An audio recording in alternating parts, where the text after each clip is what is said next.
welcome to the Real Estate Mogul MD podcast. Thanks for tuning in and taking control of your financial future. This is a show where we not only motivate and inspire, we give you actionable real-world experience to help you live life by design. You'll hear journeys and stories from other physicians, investors, coaches, consultants, and entrepreneurs.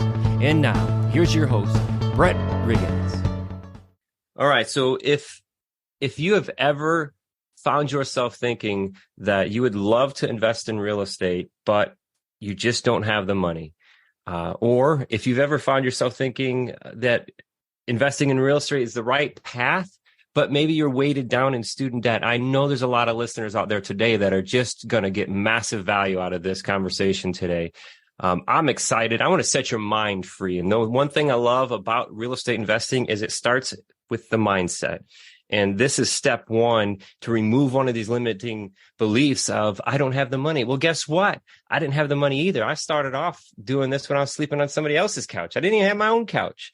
So here today with us is a gentleman who's been real estate investing in North Carolina since 2003. He's rehabbed more than 450 homes and a whopping average $71,000 profit per deal. That is massive.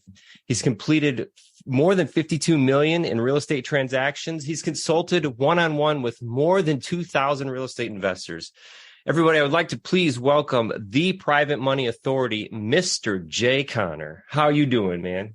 Hello, Brett. I'm doing fantastic. Thank you so much for inviting me to come along and talk about my most passionate subject in real estate investing, and that's private money, because since I got into this part of the world, I've never missed out on a deal for not having the money.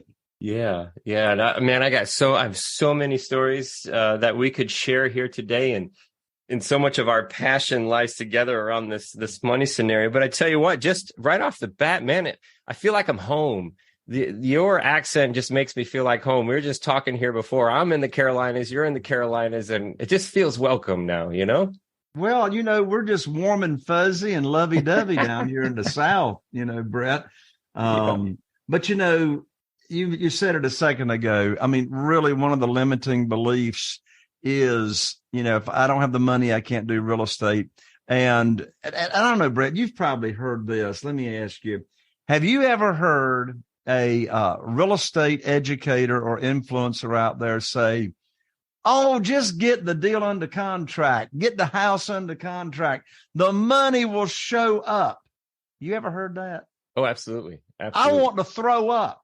Yeah. I literally want to throw up. It's like, where is the money going to show up? Like, is it going to rain out of the clouds? Right. Yep. And plus, I'm just can't get really excited about getting a real estate deal under contract to buy, and I have no idea how I'm going to fund it. And I was a guest on another podcast a month or so ago, and I was having this part of the conversation because I practice and I preach the money comes first. I mean, think about how much more confident you're going to be, how many more offers you're going to make when you got money burning a hole in your pocket. And I was asking the show host, I said, why would an educator out there tell you, just get the deal under contract, the money will show up? And he gave me the first answer that I've ever heard in a long time that made the most sense. He says, I tell you why they would tell you that. And I said, why? He says, because they're selling you a course on how to get a deal under contract. Yeah, absolutely. Absolutely. They're not telling you about where the money is, that you're going to fund. So anyway, that's what I lead with. The money comes first. There's always going to be deals, right? There's always deals around us. So that's why I say get the money lined up. And yes, I'm all about buying houses on terms, subject to the existing note and creative financing and all that. But, over the past 20 years, I've reviewed thousands and thousands of property lead sheets from sellers that have a house for sale. And here's my statistics. Out of all those deals, 13% will sell to me creatively. Now I'm talking about FSBOs, for sale by owners, off market. Obviously, if you're buying something out of the multiple listing service or at the auction, or, that it's in the MLS, of course you got to have all the money. But even all those for sale by owners, 13% will sell to me creatively, but what do the other 87% require in the real world? All the money. Mm-hmm. So, of course, we're going to use private money when the seller, regardless of who that is or what that is, requires all the cash. Yeah, absolutely. So I know for me, I have in my journey as well, too, a similar story, how I tell everybody private money was the nitrous oxide to our investing platform. And just like I said at the beginning of the hour here was, I didn't have any money. I didn't have a path forward. I was sold the idea, get the deal, the money will come. Right. So here I am landing deals now and in need of money. So if you could just let the listeners know, Jay, a little bit about your background, where you started, because I would say a very, very high percentage of our listeners are physicians, and we're focused on real estate. I am not a physician. You are not a physician, but we are both in real estate. So give the listeners just a little bit of background on you, what you were doing. Was it always real estate? How did you stumble into real estate? And a little bit about where you're at now. Yeah, sure. So I was actually raised in the housing industry. My dad, Wallace Connor, he had the largest retailing company of manufactured homes or mobile homes, if you will, in the nation at one time. And so I was raised around affordable housing. Well, the financing for that product virtually went away in 2003, 2002.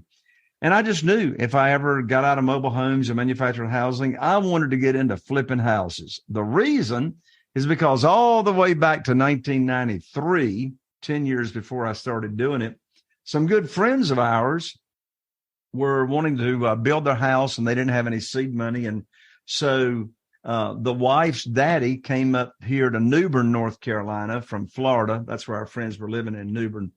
And her dad said, look, we'll find a fixer-upper. I'll buy it. You all do the sweat equity, get it looking nice. We'll turn around and sell it, and you can pocket the profit and use that to build your house.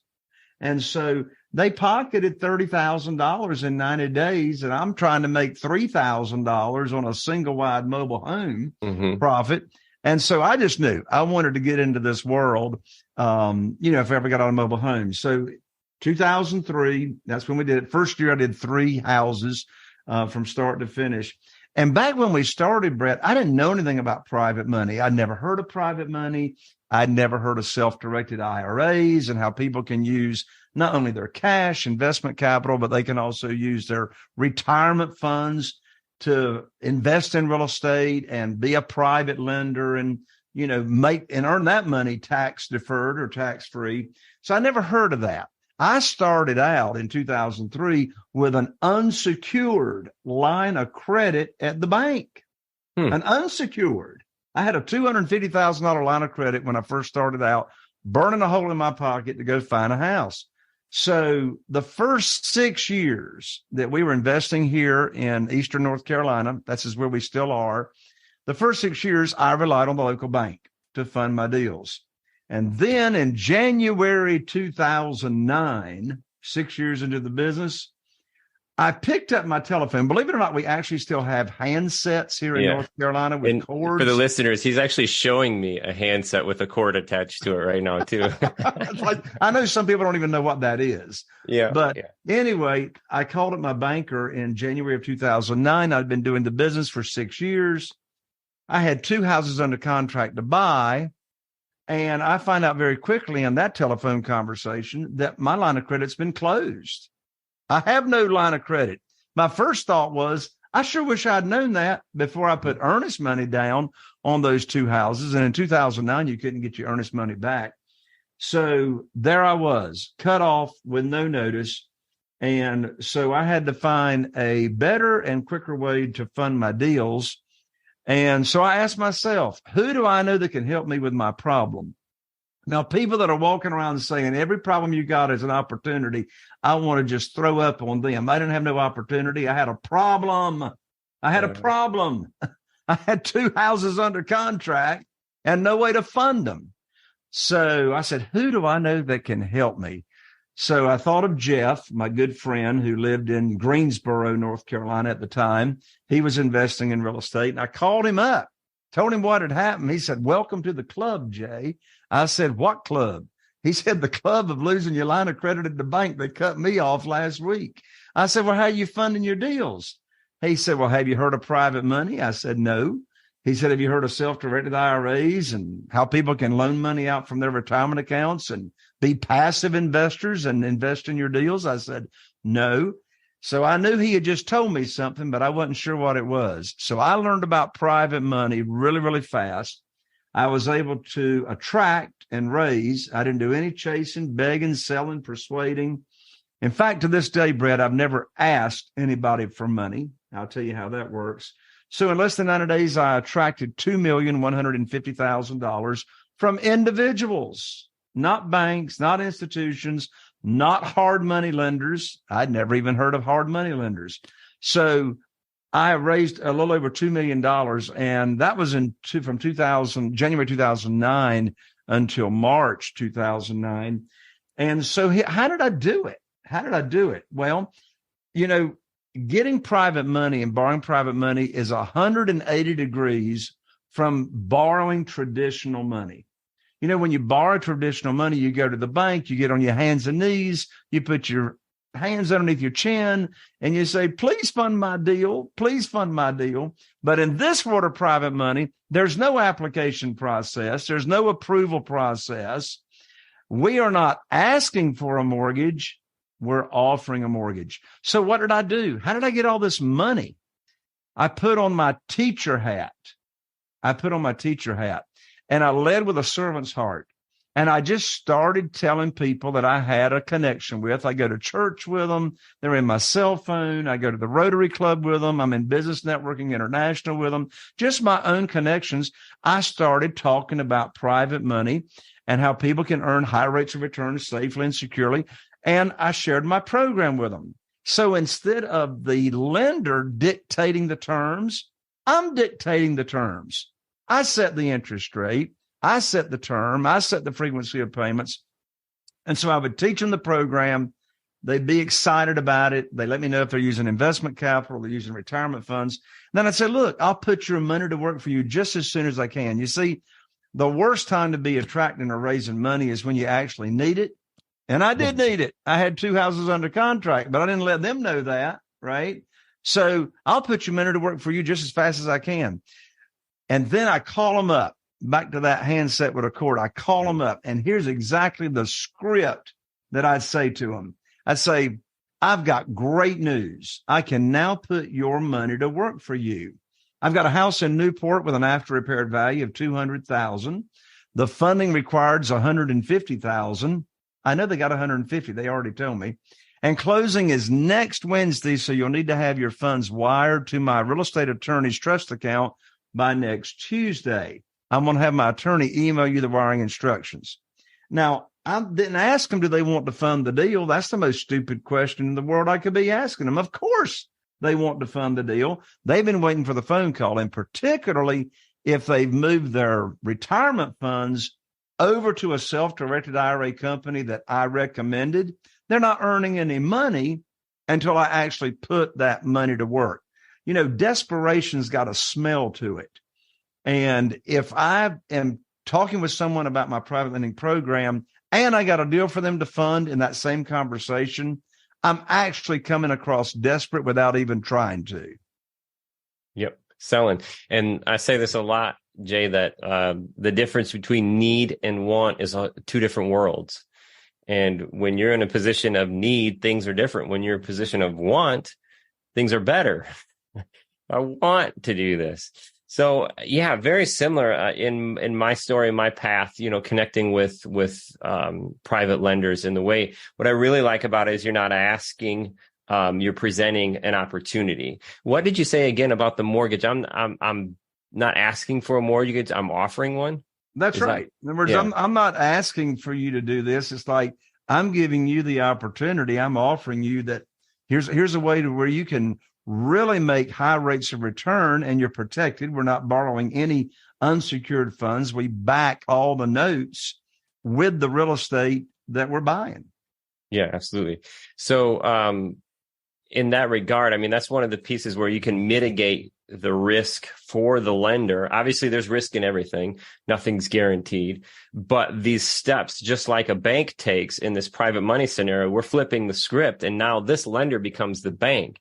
They're securing their investment with the deed of trust or the mortgage, whatever state that you're in, a promissory note, and insurance with that lender listed as additional payee, correct? So we're basically just flipping the script.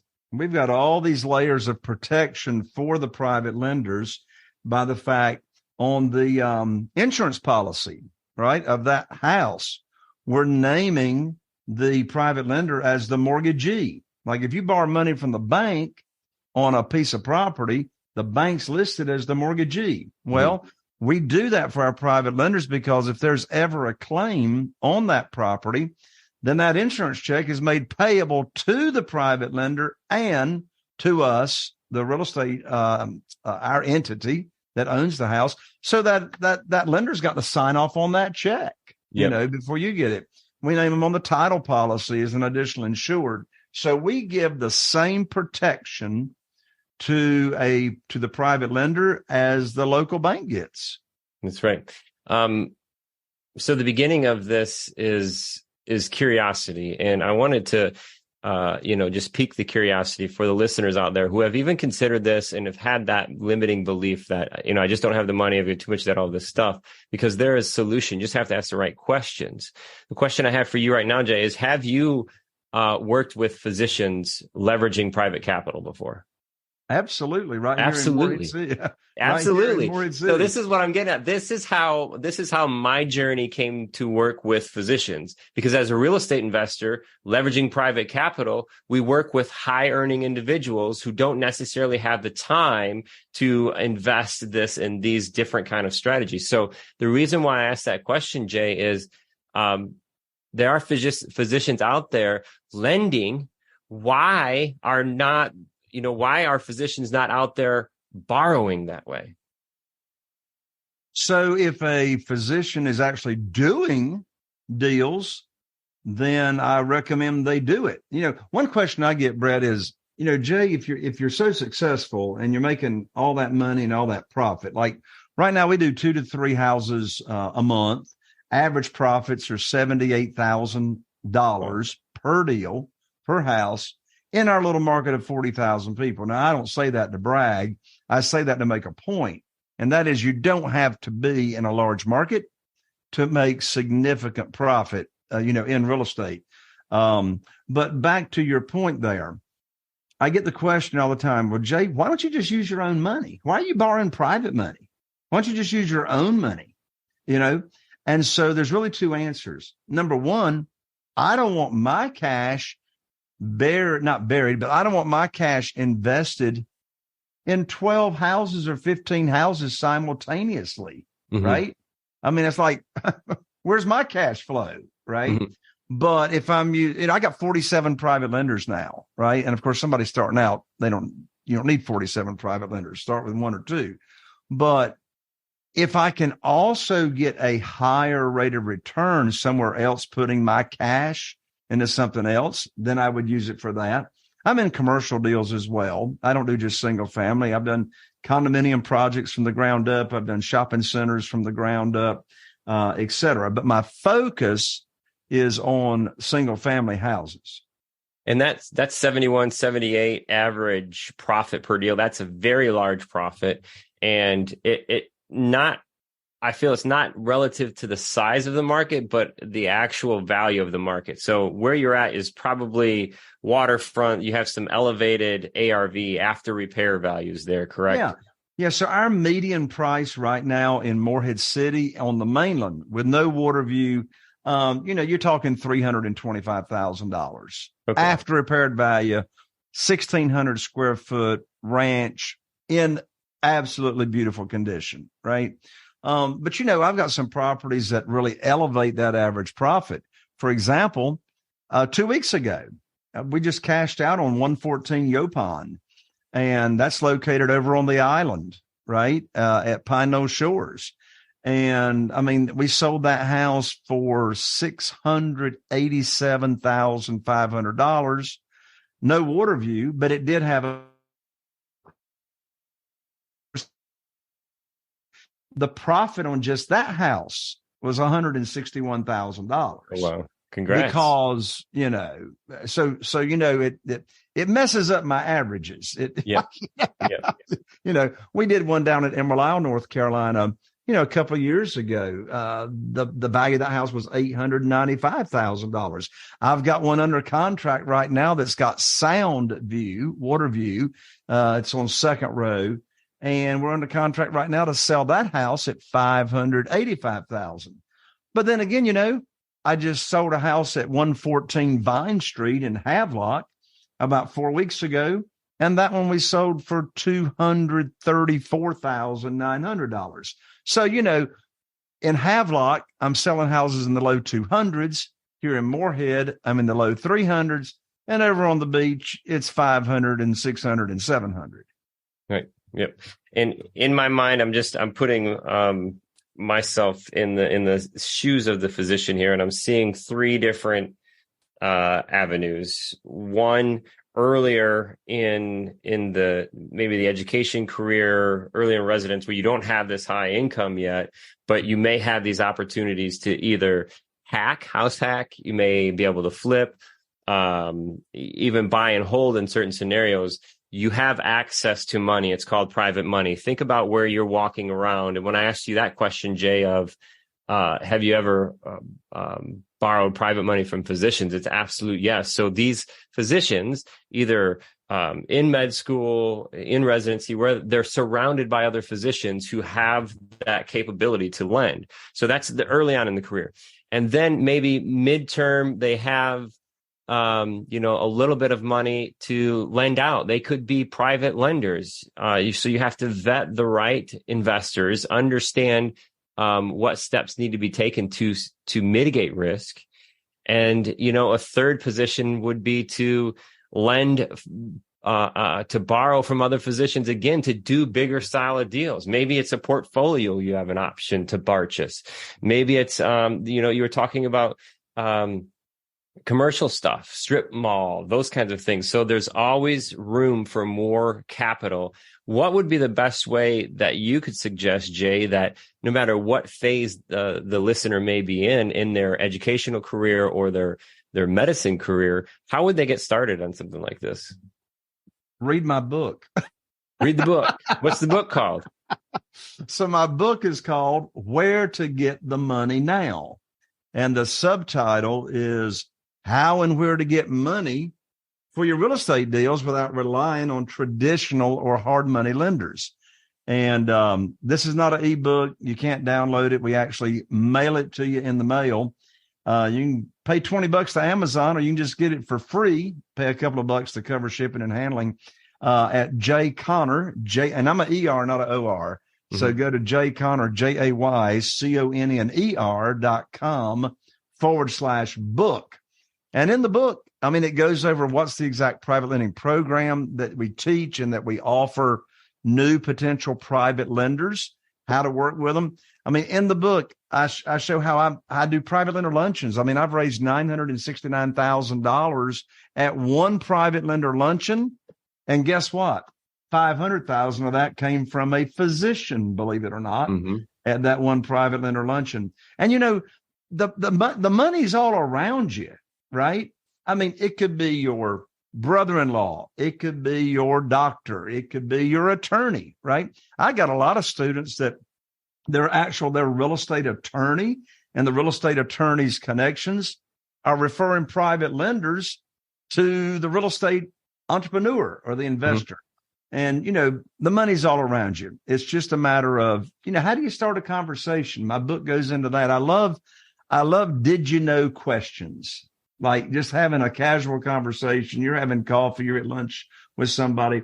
Well, one of my favorite did you know questions, Brett, is you're talking along with somebody and you say, did you know there's a way people can earn tax-free money, unlimited tax-free money per year? Of course, no. How in the world do you earn tax-free money? Well, my follow-up question to that is, well, have you ever heard of self-directed IRAs? And of course, they've never heard of self-directed IRAs or what that is. And so now that leads into a conversation about what self-directed IRAs are, the company I recommend, and leads into a conversation about private money. I say to people, first, what's the first thing to do? How do you get started? Well, first, get the mindset straight. You're not out asking for money. You're not begging for money. You're not trying to talk. You're enlightening people. You're leading with a servant's heart, and you're letting them know. The only complaint I have gotten from my private lenders is, why didn't you tell me about this sooner? It's the only thing they complain about. And so starting conversations, knowing your program, and just duplicate my program in the book, right? The interest rate, right? I pay a straight 8%, no points, no origination fees. One reason I absolutely love private money is it allows me to buy properties I don't have to take any of my own money to the closing table because I buy them at such deep discounts. I still don't borrow more than 75% of the after repaired value. So my private lender is going to get that 25% cushion. So in case we have a fluctuation in the market or value in houses, I still got plenty of room that I can come down and sell the property, and my private lender is still made whole. Mm-hmm. Absolutely. So the book, Getting Started is a great place, reading the book. And I was just thinking about that too, Jay. When you say you are ER, not OR, here in the medicine world, I'm thinking emergency room or operating room. It's kind of one or the other here, but I'm an emergency room. I'm not an operating room. Yeah. ER, honor. In this regard too, I'm thinking again of the accessing the book and being able to even learn the other side, just this childlike curiosity that's necessary to learn. But seeing it, even if I'm going to be a lender, if I know what the borrower is thinking or how the borrower is working, that's also going to give me the leverage to say, okay, I don't want to do 8%, Jay. I want to do 9% and a point on this deal, or I want to guaranteed 45 days. So that curiosity gives you the ability to discuss or negotiate with the person that you're lending the money to. Sure, yeah, it does. Absolutely. I just never negotiate. I never negotiate. Here's my problem. I got more money than I can use. Yeah. And that's going to be your listener's problem once they start, sharing the program. Mm-hmm. Yeah, absolutely. Yeah, I was just thinking of as much way as possible to pull value from different instances or phases in everybody's life too. What is one thing that you would tell a physician who is looking to borrow money to do real estate? I mean, what's like one? They're in the path, they're doing it, they've got your book, they're reading. What's one thing that stands out to you as being a good advice for them on this journey? Look out for your private lenders and keep their best interest at heart, because 100% of those 47 private lenders I told you about that are investing in my deals, not one of them had ever heard of private money. Not one of them had ever heard of self-directed IRAs. Over half of my 47 private lenders are using their retirement funds. So you're educating them, right? So keep their best interest at heart. Don't borrow unsecured funds, right? Give them that deed of trust or that mortgage, right? Don't try to do the paperwork yourself. That's why you got your real estate attorney. And you're really not in business as a real estate investor until you have established a relationship with a real estate attorney. Because when you're doing private money deals, a title company is not going to draw up that paperwork, right? Your real estate attorney is. Well, where do you find the good real estate attorney? Your realtors know who they are and where they are, right? Mm-hmm. So establish a relationship with a real estate attorney. And if you are a physician, you probably already know attorneys, and your attorney friends can refer you to who's the real estate attorney, in your market. But again, know the program, protect your private lenders. And my biggest piece of advice is, if you are new to real estate, do not go at this thing alone. Get yourself a mentor, work with someone that can hold your hand, that, has been doing this for some time, and just don't try to go out there and figure it out by yourself, which is what I did the first 6 years. Don't do what I did. I lost so much money because I was just out there doing trial and error, right? I didn't get my first coach or mentor until I'd been in this business, for 6 years. So don't go at it alone is what I'm saying. Nice. And would you be able to give us maybe your top 3 custodians or consultants that help move from, move investments into the self-directed world? Yeah. So I'm going to give you the top 1 because I've used all the others. Yeah. So the best, hands down, customer service. I get my deals funded in 3 days. 3 days from, a private lender has moved their retirement funds over to the custodian. And that custodian I'm talking about is Quest Trust out of Houston, Texas. They are phenomenal. I now have all my private lenders that are using their retirement funds. They've got their funds at Quest. And great customer service. Having an account there, you can go online. You can see right there what your balance is. In fact, I have Quest come to all of my live events because they're just so good and so easy to work with. Interesting. And for the lender there in that scenario, do you know what the, amount of labor or requirement or hoops they have to jump through in order to fund a deal? Well, that's just it. As the real estate investor myself, it's my job to make everything just as easy and seamless as possible for my private lender that has an account at Quest Trust. So here's what happens. Step number 1 is the private lender will move their funds and open up an account at Quest Trust from where they currently have retirement funds, 401k, any kind of pension, etc. So the funds are transferred over. Well, guess what? Quest Trust does that for you, the private lender. If you're the private lender, all you do is sign one DocuSign, giving them the authorization to contact the private lender's current plan administrator of where their retirement funds are to then move them over. So once the account is funded, which typically takes a couple of weeks, so now the private lender's got that account opened. They're not making any money yet. They want that money put to work. So what happens is real estate investor has a deal, goes under contract. And so then you're under contract. So then the real estate investor will contact the real estate attorney and get the promissory note and the deed of trust or mortgage drawn up. We will then send that to Quest Trust. Private lender's not having to mess with this at all. So we send that to Quest Trust. Quest Trust then generates what's called a direction of investment. And a direction of investment, of course, is when the private lender is going to now approve that investment. So that's just one DocuSign that the private lender does. And so now Quest will process that, the funding of that, and Quest will wire the funds to the closing agent or the real estate attorney. So really, I only want my private lender to have to do one thing once they've got their account funded, and that is click one button that says approve direction of investment. Now they're hands off and they see their account grow and grow every month. Interesting.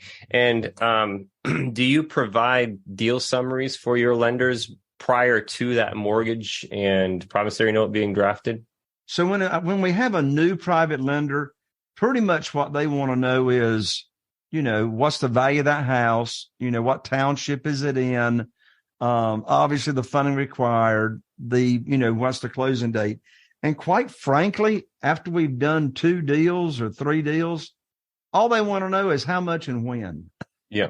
Because there's this 5-letter word that begins with T, and that's trust. There's a lot of trust here. Even though we're protecting our private lenders and giving them the security, there's a lot of trust in that relationship as that relationship moves forward. And I can say very proudly that ever since we've been borrowing private money, I got about $8.5 million right now that we have at our disposal from the private lenders. And since we've been doing the business since 2009 with private money, our private lenders have received every penny that was coming to them and that was promised. Yes, absolutely. Absolutely. If you could go back 10 years, Jay, and talk to Jay 10 years ago and give him one piece of advice, what would you say? I would say don't invest in a property that will not cash flow in case you are stuck and you got to rent it out. That's from a flipper's perspective? How I know that. Yeah. Oh yeah. So don't run numbers on flipping only, because you might not be able to flip that sucker. Yep. And you might have to rent it out for a while. Well, can you bring in enough rent per month to cover your underlying debt? Yes. I recently was presented a 6-house package. And they were all new builds, and they were all built and couldn't sell. So then they were looking at, getting them rented out. And typically in those scenarios, when we look at our investment objectives for holds are much different, because, the punch, our money has to have that same punch when we're holding on to these things. So usually those things don't align, but that's very interesting. So you tell yourself, run the numbers for a hold as well on the flip. Absolutely. For the reason you just said. Yeah, absolutely. And then that keeps you in the want and not in the need seat. Those are the seats we talked about earlier. But hey, Jay, I really appreciate your time, man. I just want to encourage the listeners to go check this out. It's jconnor.com/book. And it's the ER, it's not the OR. We're in the emergency room, not the operating room. And you can go there, and Jay's going to send you this book. And it's great. It's a great starting point of learning, I guess, the other side of the table if you're currently lending, but then opening up and freeing your mind and removing this limiting belief that you don't have the money, because you're surrounded by money. And just like Jay says, the money comes first, right? Absolutely. Because again, as we said at the start of the show, I'm not too excited about getting something under contract and I have no idea where the money's coming from. Right. Absolutely. So this is the spot. Reach out to Jay. That's the best place to find him, at jconnor.com. Jay, is there anything else that you wanted to add to the listeners here today? No, I think we covered it, Brett. I really, really had a fantastic time being here with you to talk about private money. And I can't wait to be shipping out a boatload of books to your listeners. Boatload of books. That's all right. From the ER, boatload of books coming from the ER. Well, hey man, it's been a pleasure today. And again, thank you for your time, Jay. Thank you so much, Brett. Awesome. And to the listeners out there, again, as always, thank you for your time and your attention today. And just like when we started, I want to encourage you to ask different questions to yourself. We all agree that real estate is the direction. Real estate is a path forward. Everybody has their own journey, even if it's in different exit strategies here in real estate. But we all agree that real estate has something to do with the difference that we're going to make in our life and in the lives around us. So today, I encourage you to remove that limiting belief that the money is keeping you from doing this, because as Jay says, the money comes first. The more you know, the more you grow. Reach out to Jay. Check that .com out, jconnor.com/book. Private money was the 100% change in my trajectory in my real estate path. And it can be your change in your path towards passive income, into real estate, moving closer to your passion, being able to provide that medicine or that care to your patients that you want, not because you need to. So until then, thank you for listening, and I just appreciate you. We'll see you next time.